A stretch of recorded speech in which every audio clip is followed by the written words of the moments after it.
My name is John Gwillim, and I'm the country manager with Impact Carbon. I work to manage all of our operations here in Uganda, and then I also work on our projects in Kenya and in Rwanda.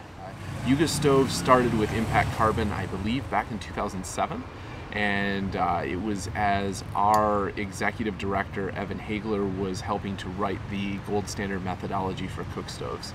So Yuga Stove was part of a project that created the first carbon credits for a cook stove on any project in the world. The idea behind carbon credits is that you can take a project in developing countries, like here in Uganda, and you can measure the emissions reductions from a project. So with a Yuga stove, it's the reduction in charcoal consumption for a stove. You can then use a methodology for that to measure how many the emissions reductions and then generate carbon credits. The project here is a gold standard project, which is a voluntary project. So these credits are bought by companies that voluntarily want to offset their emissions. So by people burning less charcoal here, you're able to generate a carbon credit, sell it on an open market, and then you can take that money not only to subsidize the cost of the product, but also to expand the project in general. So the carbon credits just allow more people to access cook stoves. It's at a lower price and a price that people can afford. That's something that we try to make sure is that we want it to have a value for people. We don't want people just to take something and put it in a closet and never use it because they received it for free.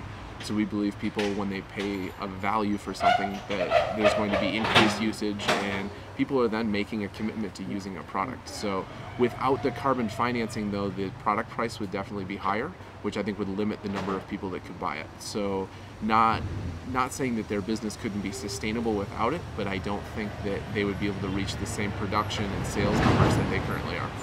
Yuga Stove's a success because Impact Carbon's made a decision to work with local manufacturers. We're not importing cook stoves. I believe Yuga Stove's employing nearly 100 people at this point. And it's a locally run business. They get outside support from us, but they're really doing a lot of it on their own, and that's what we want. We want to help businesses produce products that are helping people's livelihood.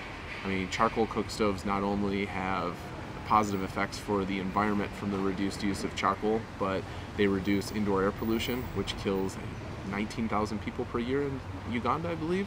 And they also have an economic impact for people in the fact that most people are going to pay back a Yuga stove within, could be less than a month, 2 months max, just from the savings in charcoal usage. So it's allowing people access to a project or a product that otherwise they may not be able to purchase themselves without a carbon subsidy. And all this is able to be produced through a local manufacturer that's contributing to the economy, creating jobs here.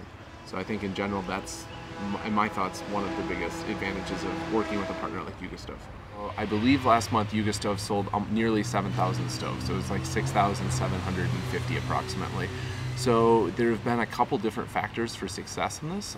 One of them has been the availability of carbon finance, which allows Yuga Stove to sell a subsidized product, which just means that the price point is more reasonable for many people to buy. Other factors that are going to increase not only the availability within Kampala, but for Yuga Stove to reach other areas like the north, like Gwillim, or in the east or in the west. They can travel a lot greater distances, and it's still a cost-effective business model.